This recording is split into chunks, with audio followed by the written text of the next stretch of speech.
રાજકોટમાં એક કાર ચાલકને પોલીસ કર્મીને અપશબ્દો કહેવા ભારે પડ્યા છે। પોલીસ કર્મી સાથે માથાકૂટ કરવી કાર ચાલકને ભારે પડી। સિગ્નલ તોડીને ભાગવા જતા કાર ચાલકને મહિલા પોલીસ કર્મીએ રોક્યો હતો, જેથી કાર ચાલક ઉશ્કેરાયો હતો અને મહિલા પોલીસ કર્મીને અપશબ્દો બોલ્યો હતો, જેથી પોલીસે કાર ચાલકને પકડી કાયદાનું ભાન કરાવ્યું અને માફી પણ મંગાવી હતી।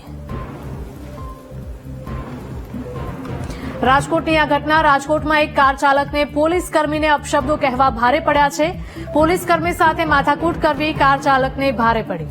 સિગ્નલ તોડીને ભાગવા જતા કાર ચાલકને મહિલા પોલીસ કર્મીએ રોક્યો હતો, જેથી કાર ચાલક ઉશ્કેરાયો હતો અને મહિલા પોલીસ કર્મીને અપશબ્દ બોલ્યો હતો, જેથી પોલીસે કાર ચાલકને કાયદાનું ભાન કરાવ્યું હતું।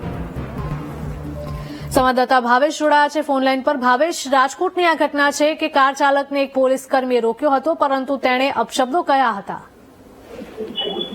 ચોક્કસથી ગઈકાલે મોડી રાતનો બનાવ છે।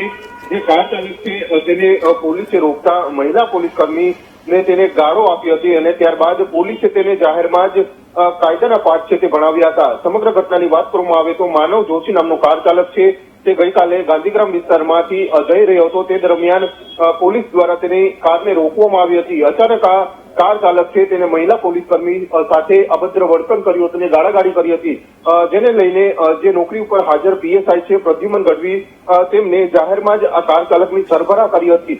ત્યારબાદ આ કાર ચાલકને જે કહી શકાય છે કે પોલીસ સ્ટેશને લઈ જવામાં આવ્યો હતો, પરંતુ આ કાર ચાલક છે તે વિદ્યાર્થી હોય અને તેનું ભવિષ્ય ન બગડે તે માટે તેમના પરિવારજનોએ પોલીસની માફી માંગી હતી ને ત્યારબાદ પોલીસે પણ આ મામલે ફરિયાદ કરવાનું ટાળ્યું હતું, પરંતુ જે પ્રમાણે કાર ચાલકે મહિલા પોલીસ કર્મચારી સાથે અભદ્ર વર્તન કર્યું હતું, જેને લઈને પોલીસે જાહેરમાં જ તેને કાયદાનો પાઠ છે તે ભણાવ્યો હતો। જી બિલકુલ, માહિતી બદલ આભાર।